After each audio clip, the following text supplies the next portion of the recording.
All right, well, so I want to talk today a little bit about some of the work that we've been doing to try and go back and revisit an idea about what the origin of cold spots are on the moon. But before I get going, let me explore a little bit what the cold spots are. Do I have advancement tools here up front? Apparently not. Could you go to the next slide, please? Cool. All right, so the cold spots themselves are these basically anomalies observed on the surface of the moon through the Diviner radiometer experiments, looking at the thermal properties of the lunar regolith. And what they are is essentially these regions where if you look at the variation in the temperature at the surface, you find that they're unusually cold. They are a couple Kelvin below what you would expect the average background regolith to be doing. And they are always almost associated with a recent impact crater.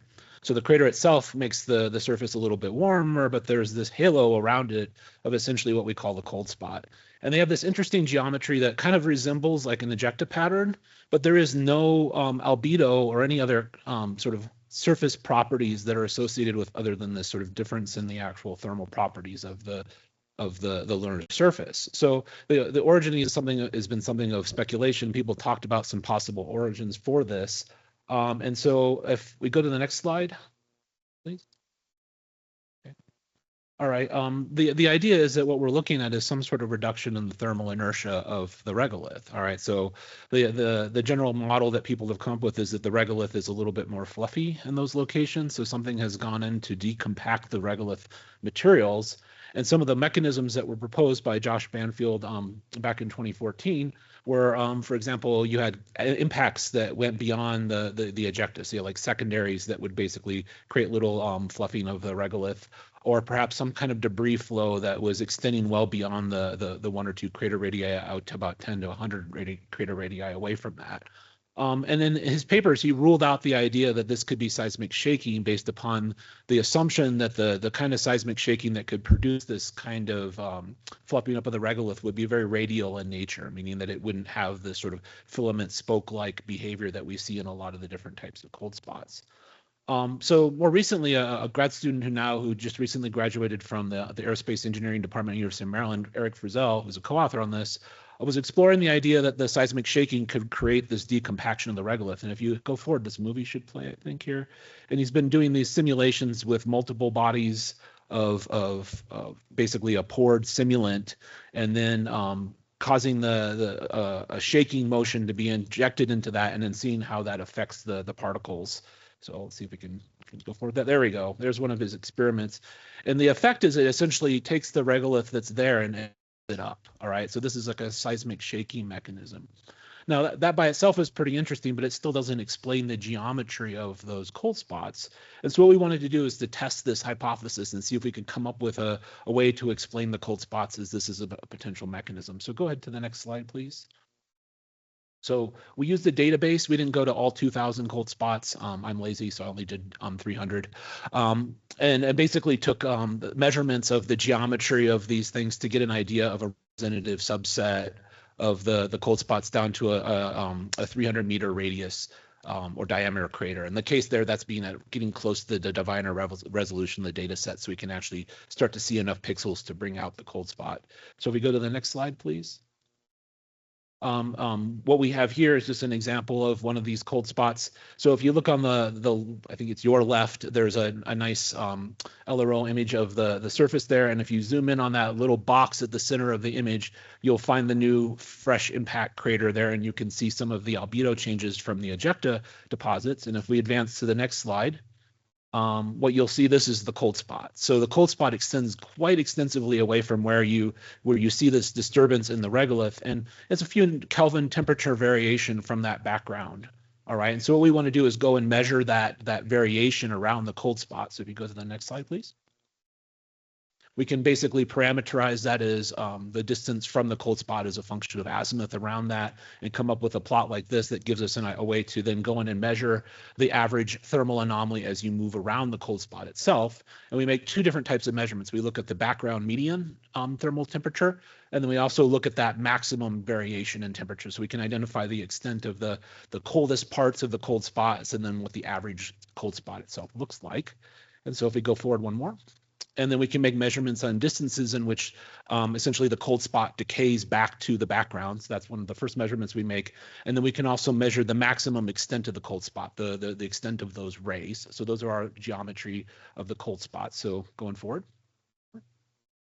And we can do this for our database of different cold spots and come up with a plot like this. So what we essentially measure are the background decay, and then we also measure that maximum extent, and you can fit a power law to that. What's interesting about that is that this is many things in nature come up with a power law, but that sort of decay on a power law sense, if we go forward one more slide, is something that we see in the scaling of impact craters and how they scale in terms of their size and seismic response to the impact itself.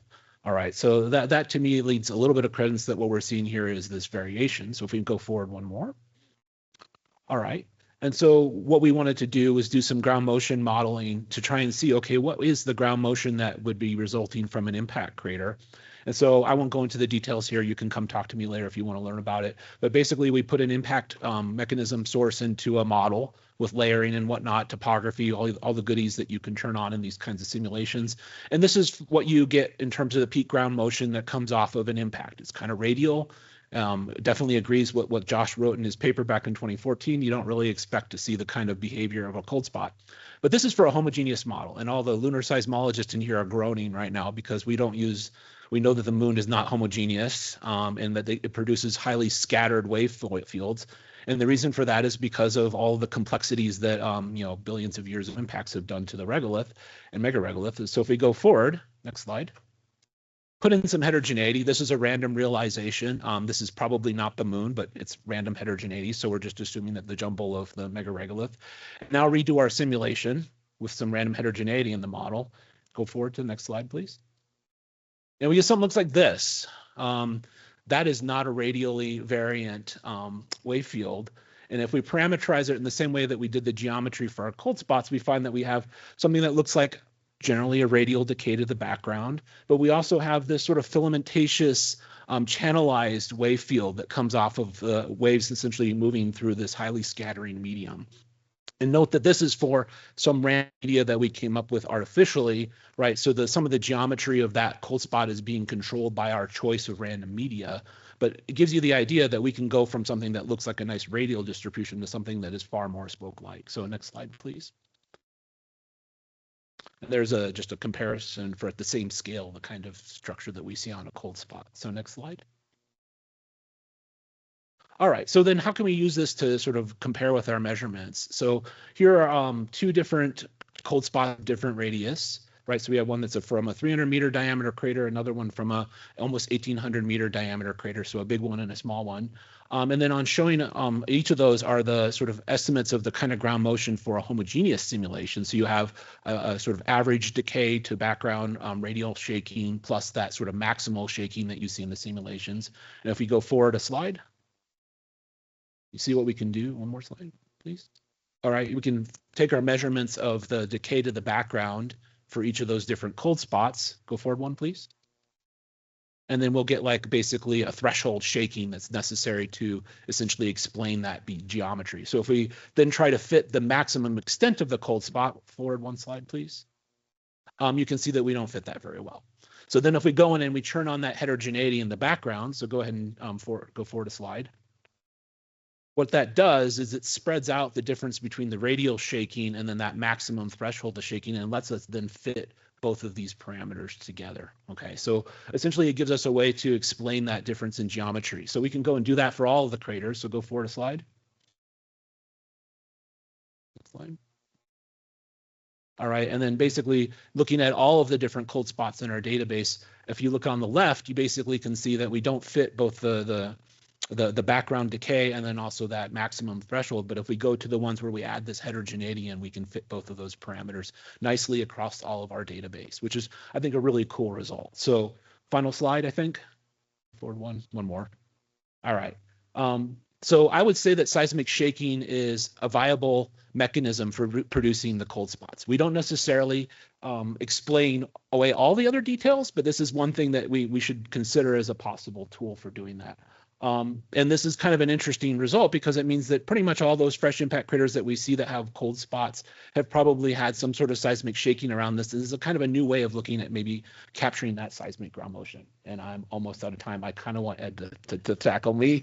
I'm looking forward to that. I'll finish it there. All right. But thank you for your attention.